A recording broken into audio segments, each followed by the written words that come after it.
Buenos días, niños. Esta es la clase virtual del curso Desarrollo Personal, Ciudadanía y Cívica para el primer y segundo año. Yo soy el doctor José Villavicencio y nuestro tema de hoy son las diferencias generacionales dentro de la familia.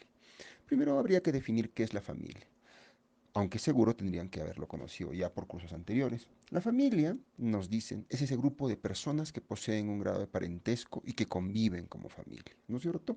Hasta hace un tiempo se creía que las familias solo eran papá, mamá, hijos.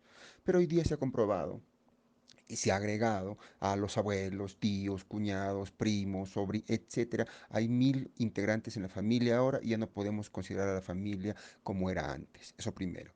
Segundo, además de familias heteroparentales, que significan papá, mamá, tenemos familias homoparentales, que son papá, papá, mamá, mamá. ¿No es cierto? En países más avanzados que el nuestro, ese tipo de temas están mucho más logrados. Es más, las familias homoparentales incluso pueden adoptar hijos. Aquí en Perú, que todavía somos muy primitivos a ese respecto, todavía hacemos chistes sobre los homosexuales, todavía nos reímos, todavía les negamos derechos, en este país, que es una chacra, todavía ese tema está muy complicado de que se logre, ¿no es cierto? Y los homosexuales todavía tienen que luchar por sus derechos. ¿Qué es el parentesco?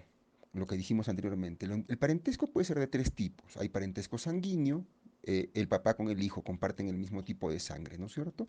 Hay el parentesco de afinidad, cuando dos personas se casan, en el caso de Perú solo se pueden casar entre varón y mujer, en el caso del mundo entero civilizado se pueden casar varón con varón, mujer con mujer, ese parentesco que se adquiere por matrimonio, y el parentesco civil que puede ser por adopción o por un hijo extramatrimonial, etcétera. Ahora, ¿qué es una generación? ¿Por qué esta diferencia generacional? Una generación es un conjunto de personas que pertenecen a un mismo periodo de la historia. Por ejemplo, están, como van a poder ver en su lectura, que tienen que copiar en su cuaderno, están la generación silenciosa, que son los que nacieron entre 1920 y 1940. Son los que nacieron después de la Primera Guerra Mundial. Luego están los baby boomer, la generación X, los millennials y ustedes que están escuchando esto, que son los centennials, ¿no es cierto? Cada generación, cada grupo mantiene sus propias condiciones, sus propios valores, sus propias costumbres. Entonces, tienen diferentes formas de hacer las cosas. Un boomer tiene una forma de relacionarse con sus amigos y un millennial tiene otra forma de relacionarse con sus amigos. Una persona de la generación silenciosa tenía una forma de enamorar a una chica y un centennials, ustedes, tienen una forma diferente de enamorar a una chica. ¿Se dan cuenta? Entonces, esa diferencia, esa incapacidad de comunicarnos o de relacionarnos unos con otros, hace que nos encerremos en nosotros mismos y no comprendamos que los demás pueden tener algo para aportarnos. ¿Y por qué hacemos esto? Porque no hemos comprendido el concepto del otro. La filosofía y la psicología han luchado por miles de años, bueno, no por miles, por cientos de años, para que nosotros podamos entender el valor del otro. En su lectura ustedes van a poder ver, ¿no es cierto?, cómo los españoles llegan a América y masacran a las culturas. Los ingleses llegan a Norteamérica y masacran culturas, aun cuando esas culturas tenían mucho por aportar. A diferencia de los griegos, por ejemplo, los griegos conquistaban una cultura nueva y absorbían todo lo que esa cultura tenía para entregar, su arte, su arquitectura, su música, su literatura, su filosofía. Acá no fue así.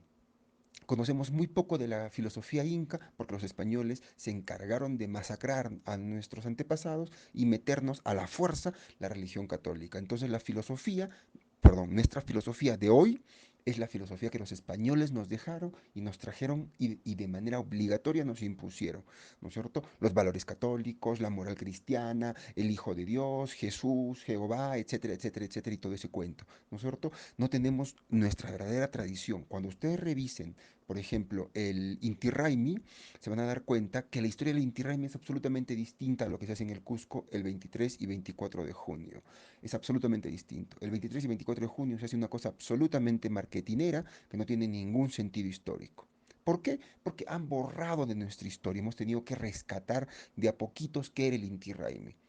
Y como no podemos hacerlo como era, porque no vende, entonces lo hacemos como para que vengan los turistas y lo vean. ¿Se dan cuenta? Ese problema de no entender al otro es lo que hace que no podamos comunicarnos. Y por eso las diferencias generacionales en la familia hacen que no podamos entendernos. ¿Qué creen que sabe el abuelo de ustedes sobre el bullying cibernético? Van a decirle, pero ¿qué te importa? Pero bloquéalo, pero no le hagas caso. Y son 50 personas que te están agrediendo por las redes sociales. Entonces la gente que no entiende, porque está vieja, ¿no es cierto? Porque pertenece a otra generación, te dice, pero cierra tu cuenta, pero deja de prestarles atención, pero no les hagas caso. Es lo mismo que cuando a ustedes les dicen, tú no sabes lo que era en mi época hacer las filas en el gobierno de Alan García. Bueno, ustedes dicen, sí, pues no sé y no me importa saber. ¿Se dan cuenta? Porque ninguno, ni ustedes, ni sus abuelos, ni sus papás, nadie tiene la capacidad de escuchar al otro y de poder entenderlo. Nadie tiene la necesidad de decir, entenderé lo que mi papá me dice, entenderé lo que mi hijo me dice. Si no tenemos esa capacidad de poder entender, muchachos, de poder abrirnos a que el otro puede tener algo para aportarnos, no va a haber comunicación. Eso ha sido todo el resumen de la clase de hoy. Les suplico que por favor lean bien su lectura, la transcriban a su cuaderno y nos vemos en la clase siguiente.